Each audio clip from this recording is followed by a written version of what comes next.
Friends, I am Rohit sir. कहते हैं न संघर्ष न तकलीफ तो खाक मजा है जीने में, बड़े बड़े तूफान थम जाते हैं जब आग लगी हो सीने में। अगर आग पीछे लगाओगे तो जल जाओगे, आग सीने में लगाओगे तो इतिहास रचोगे। तो आग कहाँ लगाना है? सीने में लगाना है, इतिहास रचने के लिए।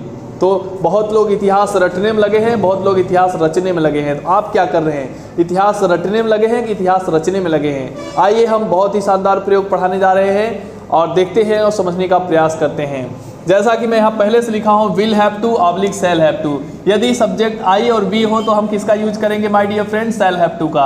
अगर आई बी ना हो तो हम किसका यूज करेंगे? विल हैव टू का। तो इसका पहचान है, एक बार फिर से देख लेते हैं। पढ़ेगा, पढ़ेगी, पढ़ेंगे। याद रखिए, अपने दिमाग में बैठा लीजिए कि जहाँ पढ़ेगा, पढ़ेगी, पढ़ेंगे आ जाएगा, वहाँ हम किसका यूज करेंगे? Will have to, shall have to का। इसका प्रयोग माय डियर फ्रेंड्स अंग्रेजी बोलने में बहुत ज़्यादा किया जाता है। आइए हम इसके नियम को देखते हैं और समझने का प्रयास करते हैं। रूल यहाँ लिखा हो, सब्जेक्ट पहले लिखना है इस वाक्य को बनाने के लिए, और फिर विल हैव टू या शैल हैव टू का प्रयोग करना है, और उसके बाद क्रिया का फर्स्ट फॉर्म लगाना है, फिर ऑब्जेक्ट और ईटीसी का प्रयोग करना है। मुझे अंग्रेजी सीखना पड़ेगा, लास्ट में देखिए क्या आया है? पड़ेगा आया है। तो कंफर्म हो गया, हम यहाँ किसका यूज करेंगे? विल हैव टू का या शैल हैव टू का। तो मुझे का अंग्रेजी क्या होगा? आई होगा। कंफर्म हो गया। आई के साथ क्या लगता है my dear friends? Shall have to. तो I shall have to, I shall have to सीखने का क्या होता है? Learn. I shall have to learn English. मुझे क्या सीखना पड़ेगा? अंग्रेजी सीखना पड़ेगा। I shall have to learn English. यदि माय डियर फ्रेंड्स मैंने कहा मुझे अंग्रेजी सिखाना पड़ेगा, तो सिखाने के लिए क्या लगेगा? टीच। सीखने के लिए लर्न, लेकिन सिखाने के लिए क्या यूज होता है? टीच होता है। मुझे अंग्रेजी सिखाना पड़ेगा तो I shall have to teach English.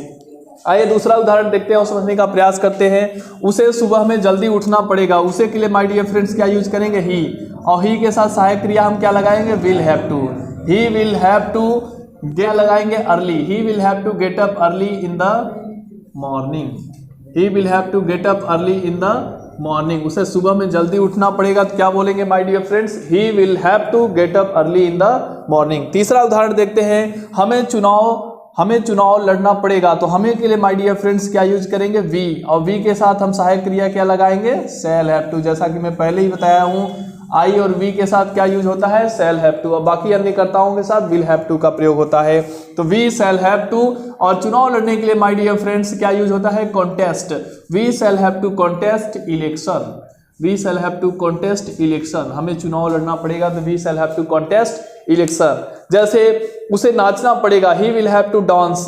मुझे यहाँ रोज आना पड़ेगा, I shall have to come here. मुझे पौधों का सिंचाई करना पड़ेगा, I shall have to water the plants. My dear friends, we can make different types of sentence on the basis of will have to and shall have to, and we can do practice for speaking English fluently. That's all.